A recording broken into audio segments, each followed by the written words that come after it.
I'm Maniac, and welcome back to Cupid, a visual novel. I must admit, this game, I really just wanted to continue playing it because I'm really interested in the story and where it has to go. And yeah, I wonder how long it is. I don't know, but hopefully you guys will hang out with me until I finally beat this game, no matter what horrible ending I get because inevitably I'm gonna be too nice and gonna suffer because of it. So, Rosa entered the room with a tray of pastries and a pot of tea. Her duties were finished, and she was allowed a bit of free time. She thought of accompanying Catherine for today's piano lesson. Yeah, I presume that this is in the past before Catherine committed suicide. So yes. Oh, by the way, viewer discretion is advised. Kiddos, don't play this game.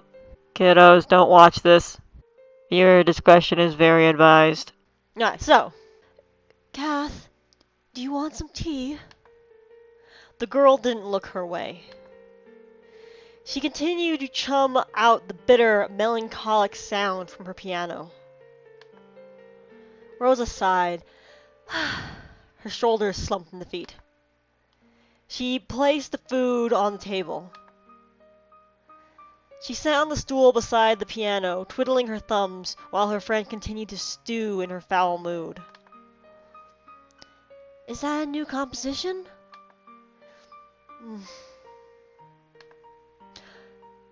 It sounds nice.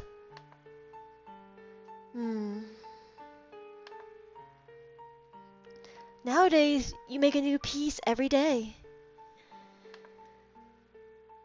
It's a shame they're all so sad. Catherine didn't reply to that, but when she spoke again, her words were bitter. I saw them again! Those degenerate louts! Okay, she's older now, she's like a teenager. She's older now, but I do want to still keep sort of the nasally bit in. I saw them again! Those degenerate louts! No shame at all! Kath. Alright, consenting damn adults and all that. At least have the decency to close the door. Sometimes, I dare say, they want to get caught.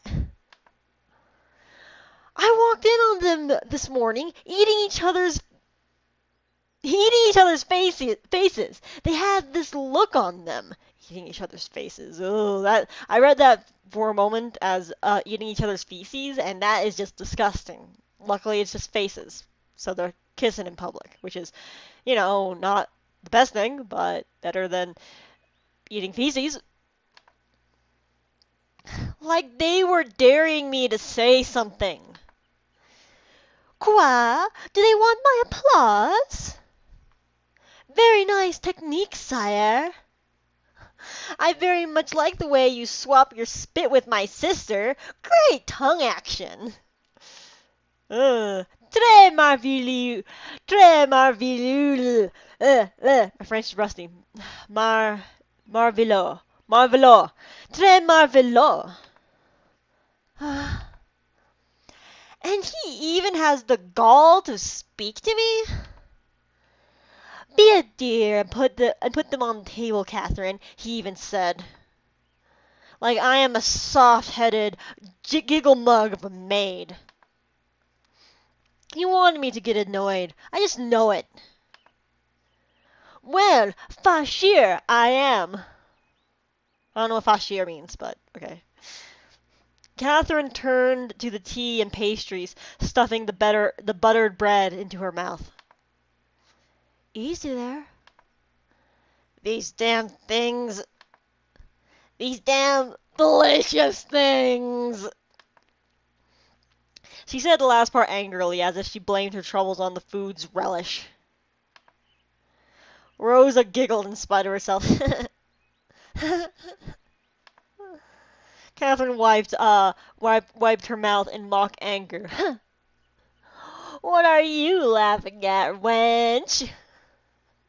It's almost comical to watch you eat when you're angry, Kath. You're like the giant monsters that attack defenseless towns in horror books. Oh, yes? Catherine made sad, tiny squeals and picked up another piece of bread. No, don't eat me, please. Oh, I'm so defenseless and harmless. Please don't consume me. I was right on the nose there. No, no, please spare us. She adjusted her voice and boomed out a roar. The Catherinian monster of the deep doesn't show mercy to anyone.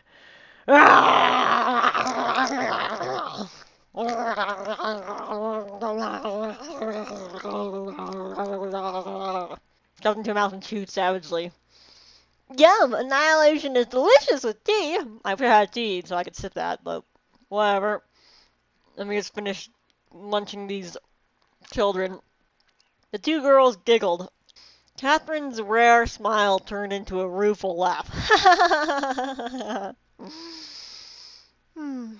And soon, Rosa felt her mood turning somber again.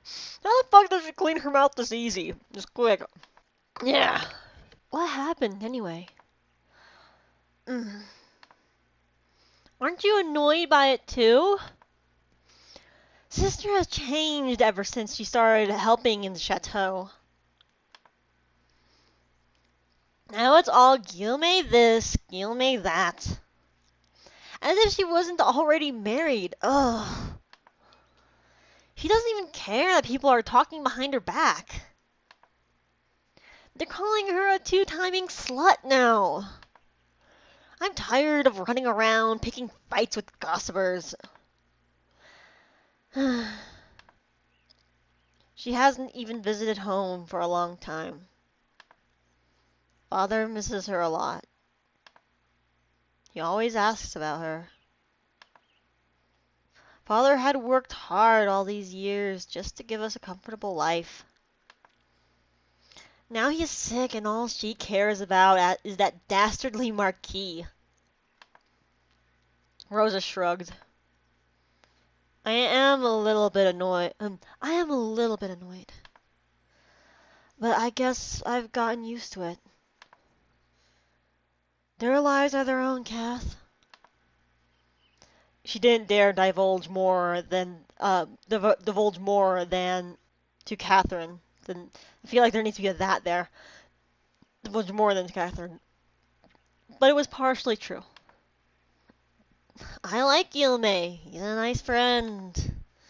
But I love my sister. If they want to stay together, then why not fix this and have at it? But what irritates me, to my damn snatch. But what irritates me to my damn snatch is the way they are.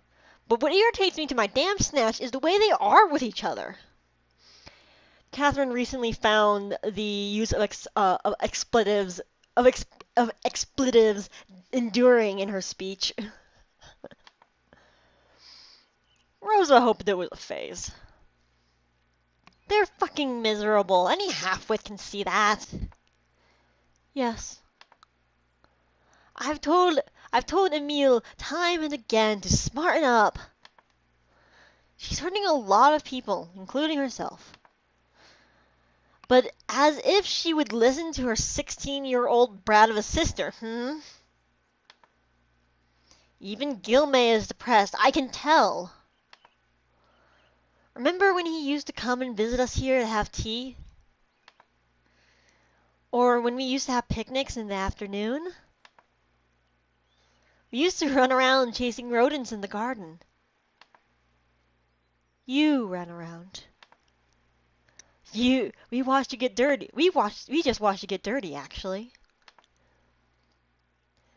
That is very true, you nitheads.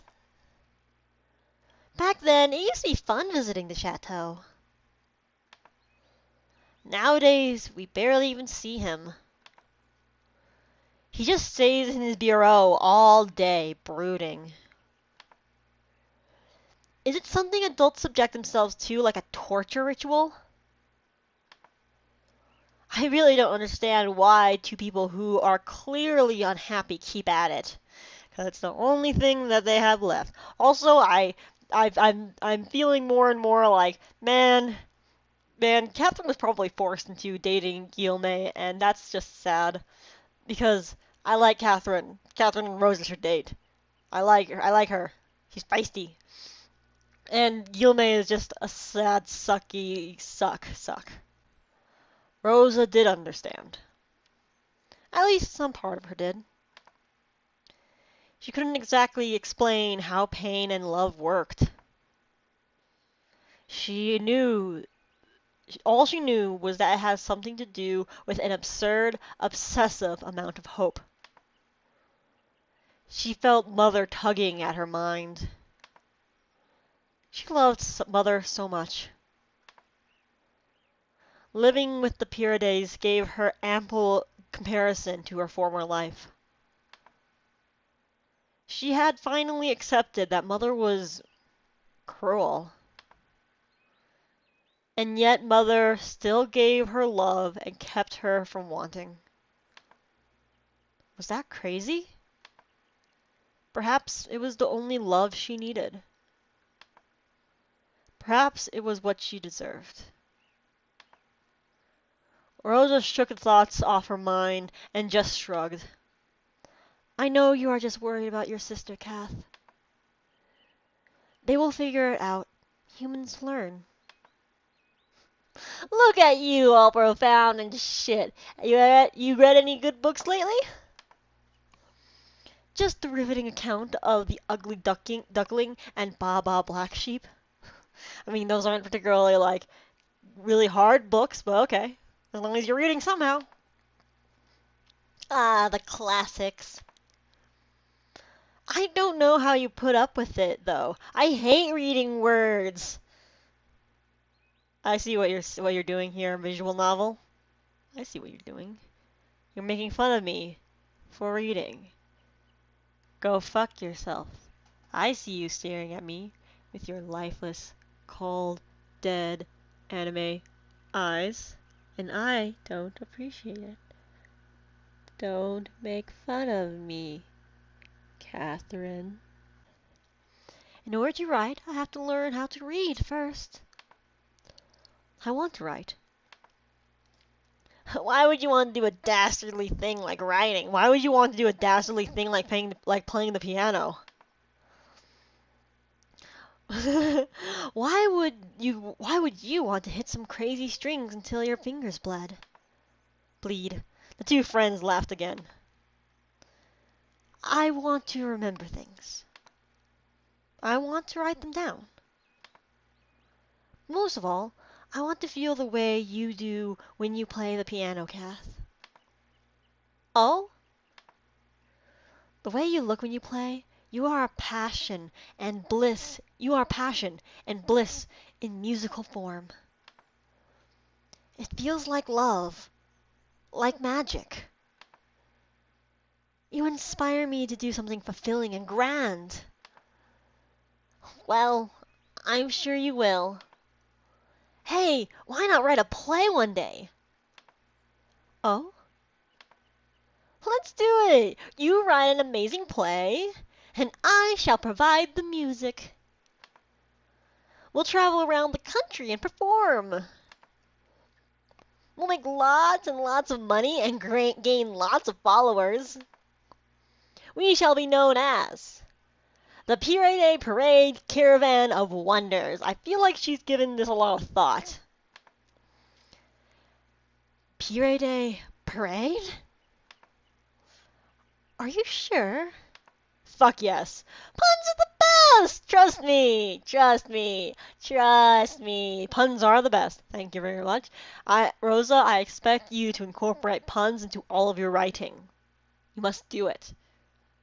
For our sake. That sounds darn bratty, Kathy. Ugh. From this forward, nobody is allowed to call me Kathy ever again. The sound of a knock interrupted their giggles. Catherine, it's me. I need to discuss something important with you. Frustrated, Catherine pouted at the sound of her sister's voice. She turned back to her piano and began to pound a sarcastically happy tune. I just love how quickly paced this is. Rosa stood up to open the door. Hello, Rosa. Madame. She had seen the older Purity sister recently, and it astounded her how old she began to look. Her once radiant face looked tired and harrowed, almost crone-like. Under her eyes hung huge bags. And yet she still looked quite dignified, full of pride and pomp. There was extra rouge on her skin, and her demeanor was elegant. It was as if pride was her only source of nourishment these days. Do you mind giving Catherine and me a moment of privacy? Rosa gave a small bow. Of course not, madame. Rosa gathered her nursery books and squeezed Catherine's shoulder before stepping out of the room. Rosa entered the quiet room of the library. She was about to approach the table when she noticed Guillemette already occupying a seat. He was writing something in a book, somewhat immersed in the activity. Rosa stopped dead in her tracks. Leave now while he is not looking, child. Just go in and ignore him, child. I say just go in and ignore him. Just go in and ignore him, child. Why are you so nervous, anyway? Just ignore him. He doesn't seem to notice you. Unfortunately, Guillemette lifted his head and saw her by the door. Oh. Hello, Rosa. Rosa took a step back. Maybe it was best to walk away as if this were a mistake. But wouldn't that be rude? He had already seen her, after all. But she had never been alone with him. It was just too awkward. Well, why not go in? It was going to be fine. They had conversed normally before. Yet, that was because Catherine had been around to disperse her awkwardness. Now I look like an idiot. Guillemette watched her pace in front of the door in amusement. Rosa decided to go in. She had already embarrassed herself enough anyway. There was little left to lose. Besides, there was nowhere else to go in this big house. She had already gotten lost in its hallways, much to the annoyance of the maitre d'. The library was her favorite place. If she stayed quietly in one corner, Rosa was sure they wouldn't bother each other. She took a seat at the furthest corner of the table and opened her book. Oh no, he's actually standing up and walking over? No, you horrible man, just sit over there while I sit over here. But Guillemette was already beside her, peeking at what she was reading. A cold sweat spread on her scalp. Rosa, that book. Rosa began to chatter nervously. I know it's a children's book, sire. I am teaching myself to read. I know most commoners don't really bother, but I want to learn. So please don't laugh or mock me. Guillemette pointed to the book. It is upside down. Rosa stared at it. The ducks in her picture had their feet up in the air.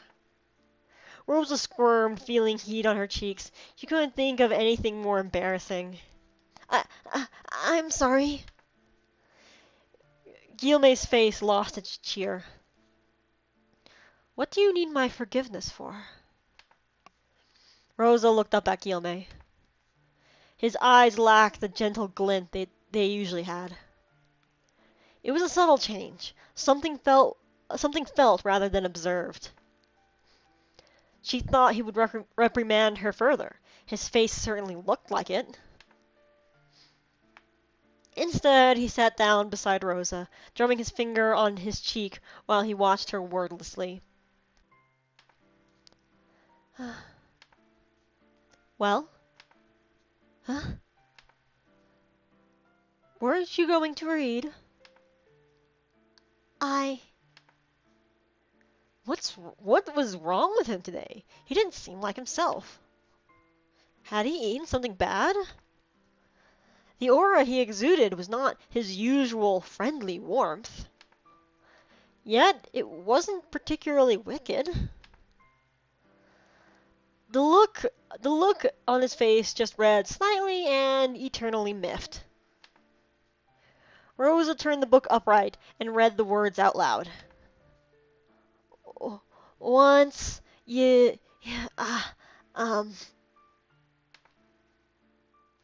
that is the U with the short sound. It is pronounced like this. Guilme made the sound you, his face still in its lazy stare. Rosa nodded and continued. Her nerves were frazzled, but she was actually at ease in his presence. She felt like a child being taught by their parent. The parent was strict, but still caring. And the child was jumpy, but eager to learn and please. Most of all, he would not hurt her for her mistakes. Rosa was almost sure. There libid. Lived. It's the past tense of live. Lived. Why do we change it? It is a rule of grammar that... Grammar? Guilme narrowed his eyes at her. Do you even know your alphabet? Rosa shook her head. You should start there. Guilme rose from his chair and disappeared amongst the shelves. He left behind an old thick book covered in green felt. This was what he had been writing in earlier. It looked tattered and worn. The pages laid fat on its side, so the book didn't even close properly. Rosa reached out to peek at the cover when you are not to touch that. Rosa's whole body froze at the sound of Guilme's warning. Spellbook? Probably a spellbook, I'm thinking. Guilme's stare followed her even as she whispered numerous apologies under her breath. I'm sorry, I'm sorry, I'm sorry, I'm sorry. Guilme just rolled his eyes. You are always seeking forgiveness for everything. Am I? I'm sorry. His hand struck the table in front of Rosa. In the quiet library, the sound rang uncomfortably in her ear. When she looked up, Guilme's face was loomingly severe above hers. He moved closer to her, his eyes fixed on her intensely. Rosa's mouth hung open. She struggled to say something, but her wits were like the burning ends of a matchstick. Before she could compose herself, she felt Guilme's hand lift her chin. Rosa's heart thumped loudly inside her chest. Please don't. Not you too. She felt his breath on her face, and her heart sink into despair. Mother's voice resounded in her head. In the end, they are all the same. He is like everyone else. She shut her eye and prepared for the worst, just like she always did when... Then, she felt her face being turned from side to side. She opened her eye to see Guilme studying her face like a textbook. You are a fairly attractive girl. Why do you carry yourself as if it is a slight? Why do you think? You live in a time when, like, being halfway pretty is gonna get you raped. He lifted the hair that hid her damaged eye. Rosa clenched her teeth. I do kind of want to see how bad the damage is underneath there. Um, yeah, Rosa clenched her teeth. It's because you were hurt before. He said it so matter-of-factly, like he was like he was stating that the sky was blue. Rosa recoiled from his touch. No. I did that to myself. I wasn't talking about your eye. He placed a book on the table. It was a thin pamphlet filled with letters. There were lines on the book that instructed the user to trace letters with their quill. Rosa wanted to focus on it, but she could feel the truth in the Marquis's words stinging her. It was the way you went limp when I touched you. Next time, I advise you to fight back. If you don't want to be touched, then you don't have to be. Do you understand this? But I am weak. Says who? His eyes were humorless. The world cares not for people who think themselves as victims, Rosa. If you need power, then be powerful. To have it, it is necessary to crush things along the way. Rosa flinched under the weight of his stare. She realized that the polite, courteous Guilme was but a facet. It was still him, but it was nothing but an oil portrait, an artwork of his devising. Synthetic, aloof, and irrelevant, it couldn't capture his essence in a few human strokes. Suddenly, Rosa realized he was powerful. Who are you? She caught herself saying it before. She got herself before saying it out loud. You are not Guilme. And yet, he spoke to her as if he knew what it was like to hurt and to fear. If you don't start acting like your own, if you don't start acting like you own yourself, then people will not hesitate to take everything. He laid out the rest of the books he had brought out. One was an activity book for children. It had a picture of a child holding an apple with an arrow stuck in it. Another was a book of limericks. The other two were thicker books that intimidated her. She would know them as Hamlet and Paradise Lost. But the one that caught her eye was an eminently, I think it's supposed to be ornately, but the R and the N look like an M. It was an ornately designed book. It had a beautiful red jacket with delicate gold trimmings lining the corners. The gods and goddesses of Roman mythology. This would be her favorite book, her treasure, and she knew it like love at first sight. These books are yours. Take them with you. Read the thin ones first, then gradually build your vocabulary with the thicker ones. Rosa ran her hands over the skin of the red book. She opened the cover gingerly, as if carefully unwrapping a present. Thank you. No thanks needed. I simply showed you some books from a portion of the library you were unaware of. You are still so generous, even if you are like this. Like what? That. What? Somewhat irritable? Guilme didn't reply, leaving an awkward silence lingering between them. Then he gave a giant laugh that made Rosa jump out of her skin. I do look damn irritable, don't I?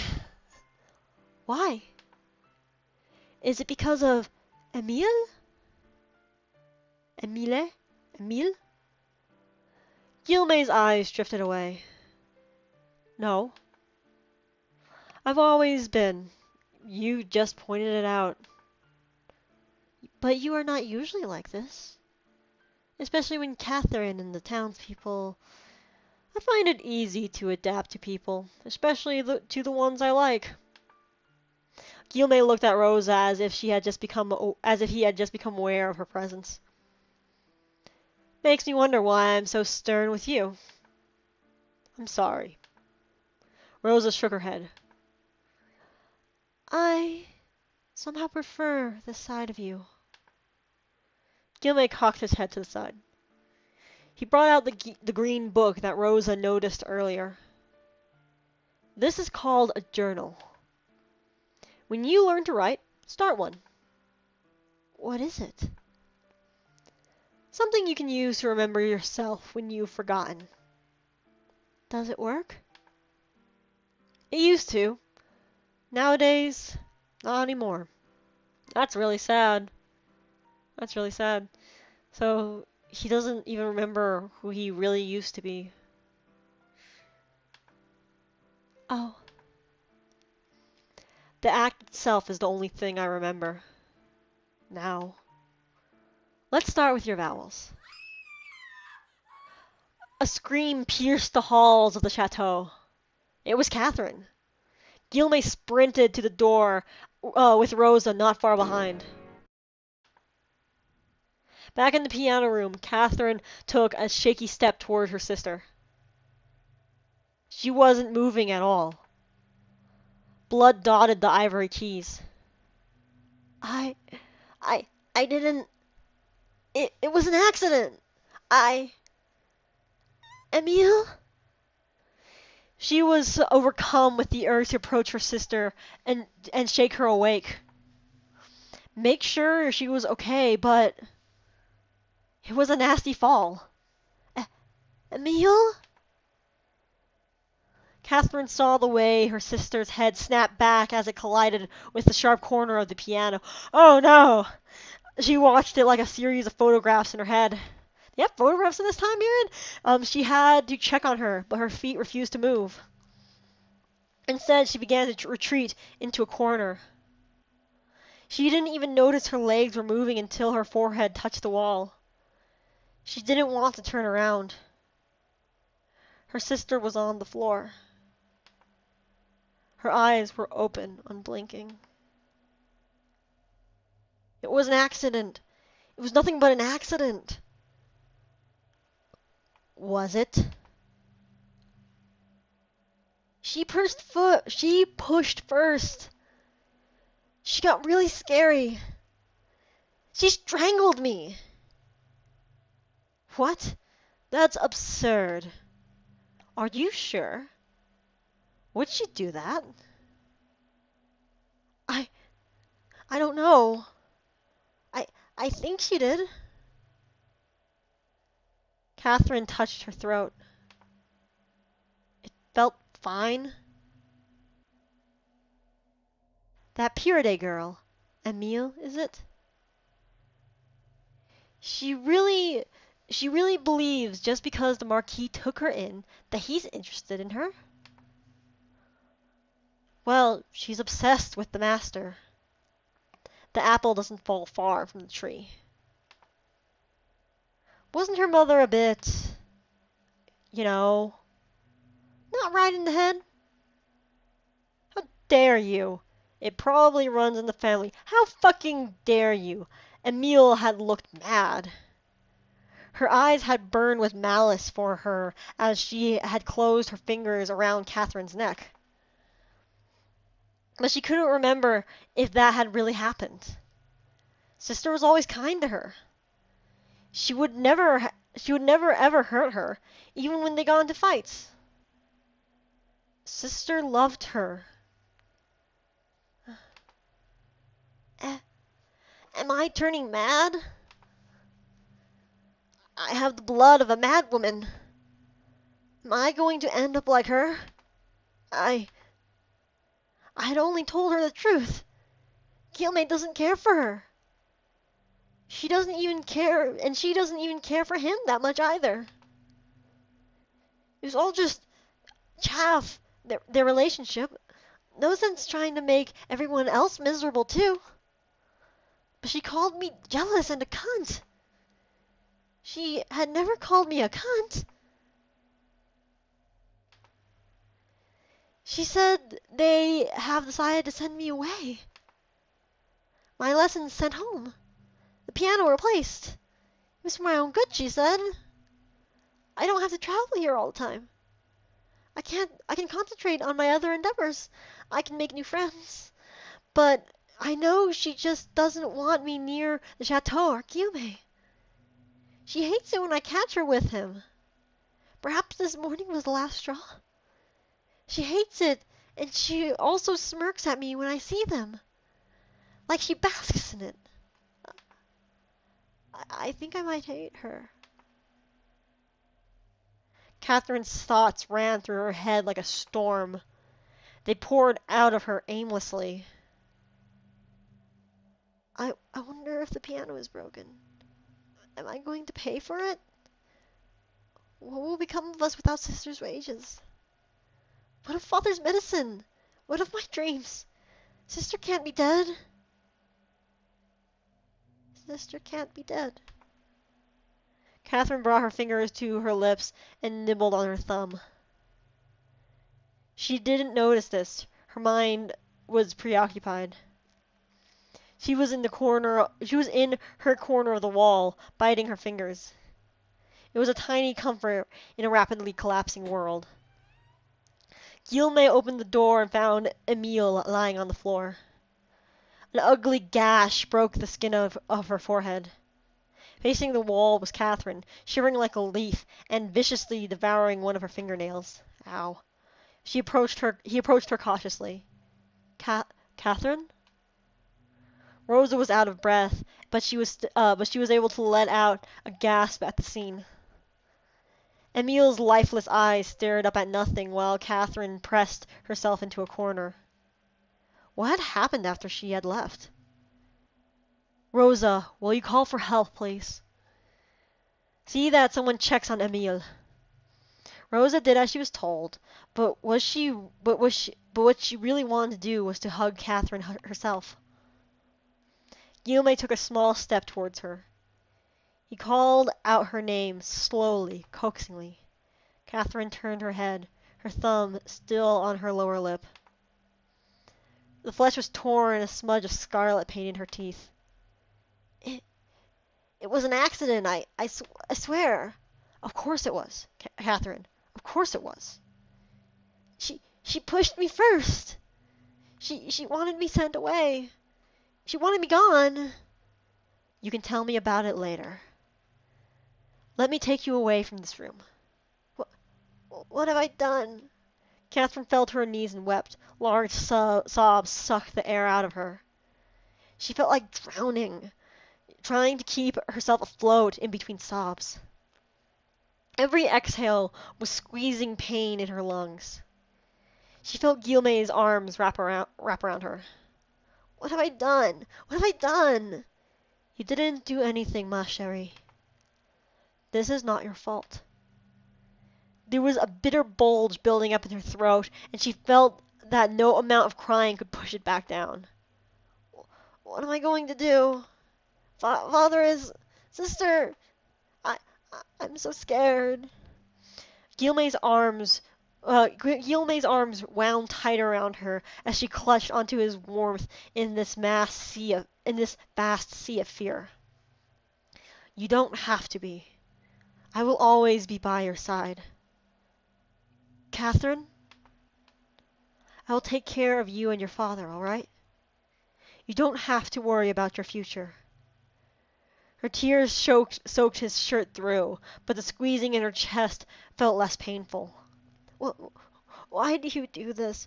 Why do you care so much for me? Guillaume's brows furrowed as if confused as she even asked. I just do.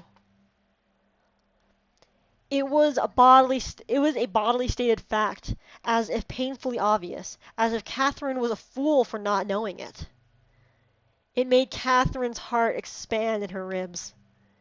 When she looked back, she would recall this as the moment she fell in love with him. The look in his eyes was reassuring and strong. She wasn't alone. She was going to be all right. Let's get you away from here. He supported her arms and stood her up, careful to block the view of her sister from her eyes. He led her to the door. Catherine hated how fast her relief came. She was still drenched in sorrow at her sister's death. That's really unfortunate. I was just hoping that she had passed out. I mean, I think it's possible for you to pass out with your eyes still open. I'm not entirely certain, but I think that's the thing that can happen. And yeah, Emile didn't deserve to die. Mm, yeah, that's just unfortunate. She's a smart woman. I would have liked to have seen more of her. Her father would not take well to the news, especially in his health. But she was all right, and she hated it. Rosa was with her. She didn't have to leave her piano, her dreams, him. Nothing had to change. And most importantly, she hated the voice that came whispering in her head over and over again. Thank goodness she's dead. Thank goodness. I'm such a bitch. Me, the mother person, I'm a bitch. And I don't like me. I'm a bitch. The first candle is lit. This candle is storage? Storage. The love for familiars. The cleanest love. Rosa stared at the blue candle glowing in her hand as she chanted her spell. Trust is the veil that conceals and deceives. Trick his eyes and his heart with the warmth from this candle's flame. A bond of blood like kin will be forged. Weave this trust so his tongue will yield to what is sought. And oh. Rosa stood by Catherine's tomb, nursing memories of her. The soft wind lightly blew her hair. It reminded her of Catherine and her playful ways. Tears sprouted from her eye. Even the wind. I'm going to console her. I'm always here, my love. Loss will always hurt. But you love Mother the best, don't you? Yes, Mother. You are going to be fine. But that doesn't discount the loss of someone that you were close to. It doesn't discount the loss of a friend. You may love somebody more than this person that was lost, but that doesn't mean that the loss still doesn't hurt. Of course you're going to be fine. Even if the people you love the most die, in the end, as long as you endure, you'll be fine. But that doesn't mean that it won't hurt. It doesn't mean that, you know, in moments of that fleet past, you won't remember them and it won't make you hurt and it won't make you want to cry, but in the end you're going to be okay. But it's fine to be not okay, you know? Just let her be not okay. I will never leave you like Catherine. Oh, go fuck me. I fucking hate me in this game. Rosa. Guillemets' soft voice came from behind. Rosa glanced at him in acknowledgement.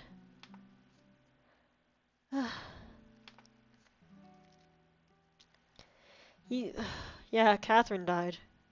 Yeah. Catherine died. He stood quietly beside her for a few moments, but ventured to speak. Have you thought about my offer? My house is always open for you, remember that. I'm sorry for my outburst back then. It's nothing. I just remember that this has to be modern time, um, modern time after Catherine died. Not, and that the death of Emile is just tying it with what's going on currently with Catherine having recently passed. The wind played around their feet, and Rosa pictured Catherine as part of the breeze, playful and free. She was free from the pain and confusion that had plagued her in the last few days. Had plagued her in her last days. They stood beside each other in solemn reverence. Finally, Rosa broke the silence. She was my family. I was in pain before she came along. I didn't know any better. She gave me hope. She was bright, like a flame. When I close my eyes, I can still feel the imprint of her light in the darkness. I can feel her warmth. A star. They didn't speak again for some time. Gilmay cleared his throat. I was an orphan too, much like you. I know what it feels like to lose too much. I wandered for a long time before I found anything to live for. Were you alone? Sometimes. Always. Rosa nodded. Did you have family? Gilmay shifted uncomfortably. No, they left me behind. I never knew them. Much of my memory of it is blurred. I was taken in by kind people once before, but... Gilmay sighed, and Rosa observed a certain disquiet in him. I didn't belong.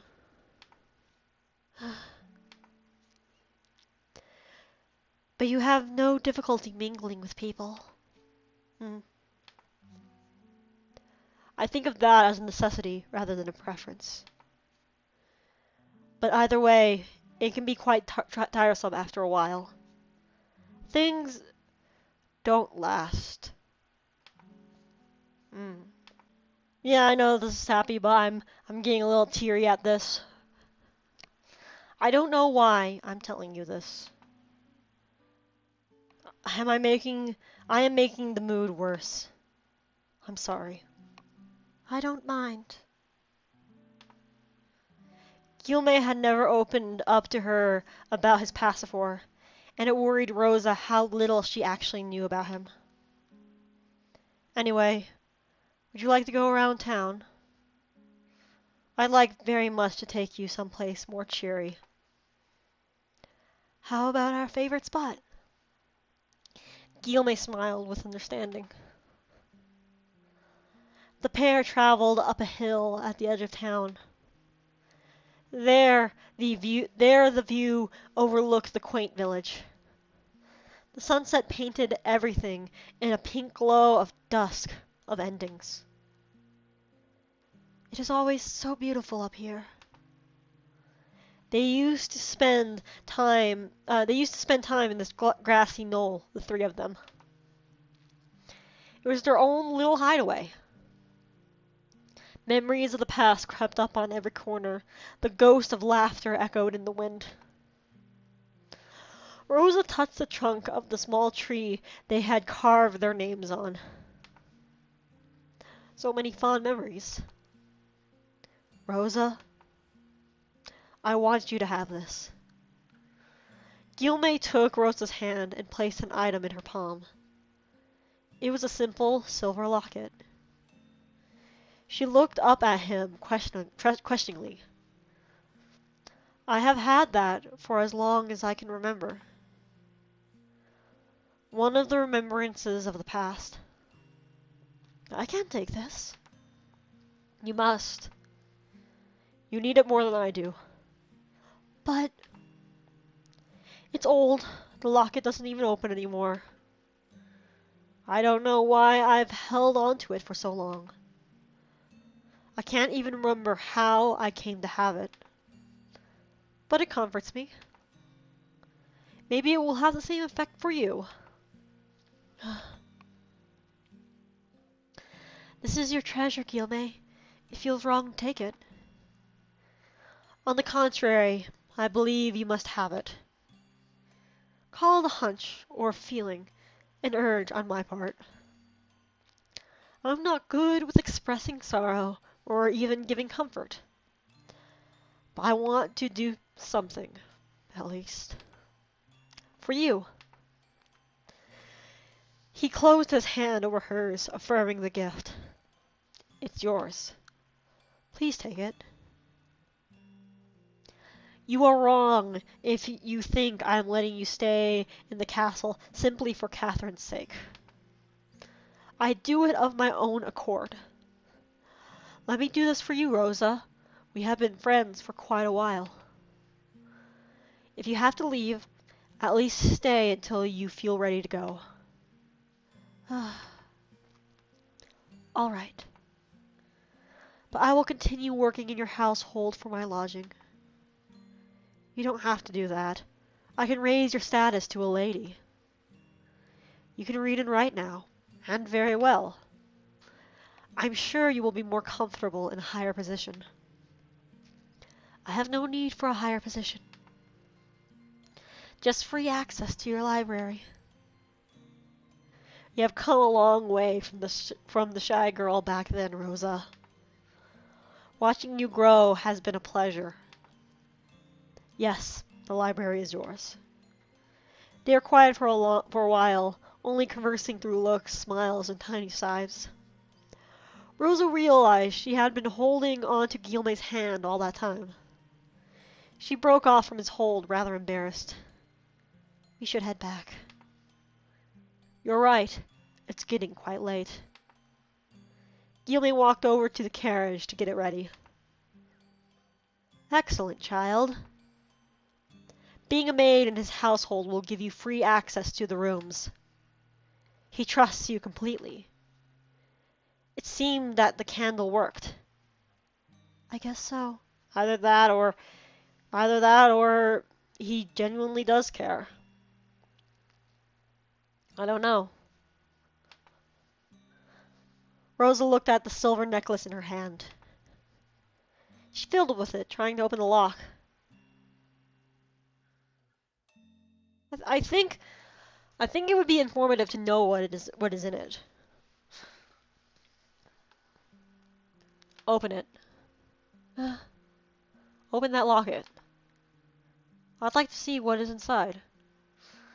An object that he owns will make any enhancement more powerful. That's not really what I'm after. I'm more after trying to... He doesn't remember how he got this locket.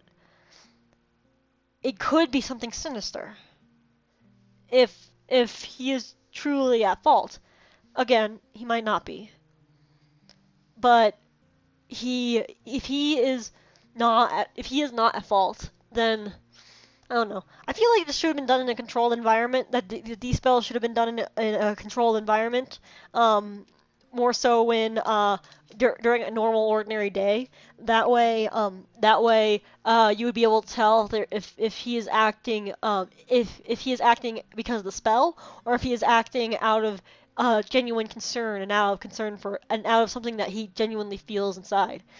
So I don't know. The locket to me, I feel like it might be like a counter spell or something like that if he knows magic.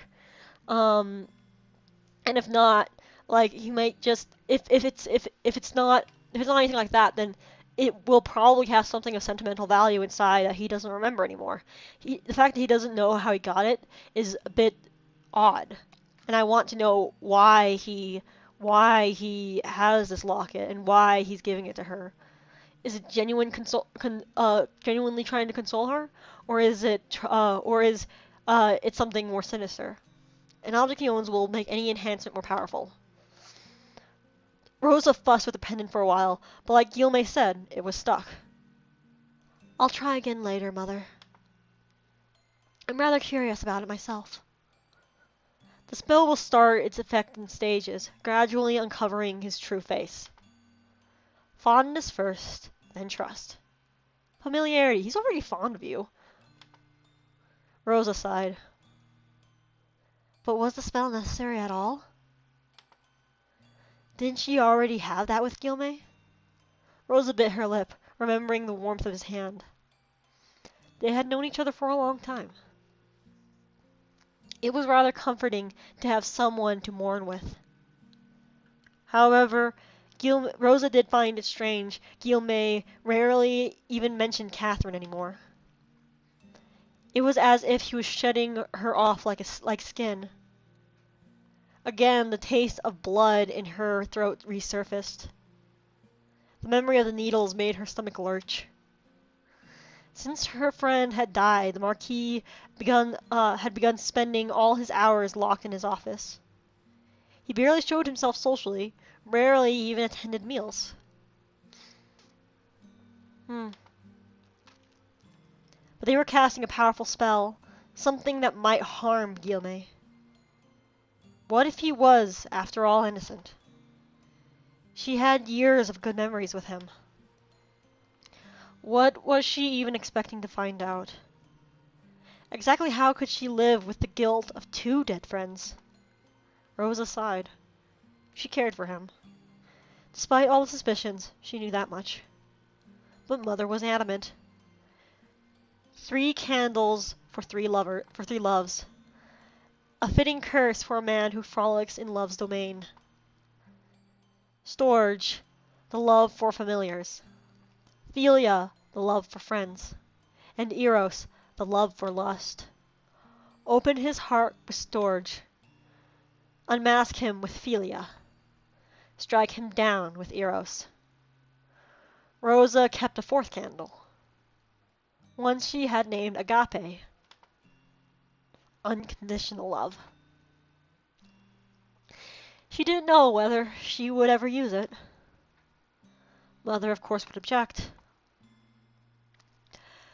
But just in case Eros successfully struck Guilme, she wished to light Agape. At least give him peace before. Rosa walked towards Guilme, a pang of anxiousness biting at her.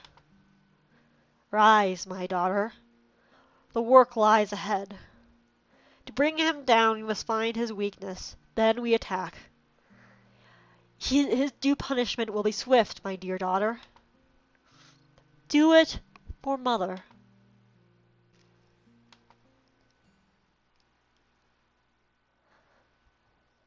Chapter 4, Metamorphosis. So yeah, I've been recording for about an hour. And I think that's a good place to stop. So yeah, that was emotional. This game is well written and I like it. And I really do want to see what happens next. Yeah, that had me crying a bit. Yeah, I don't cry very often. Yeah, I shed 2 tears. Yeah, 2 tears. So yeah, 3. Metamorphosis. Okay, so, yeah, in any case, yeah, I guess if you like if you like this game, and you like what I make, leave a like or whatever, or comment or whatever below. If you if you like any of the any videos I make, it'd be very nice if you subscribed. You don't have to, of course, but it would be very considerate, you know, manipulating the Google statistics, the YouTube algorithm for my sake would be a great boon if you want to see more of this stuff. So yeah, in any case, I guess I'll be seeing you next time in the next video, whatever that might be. So until then, bye!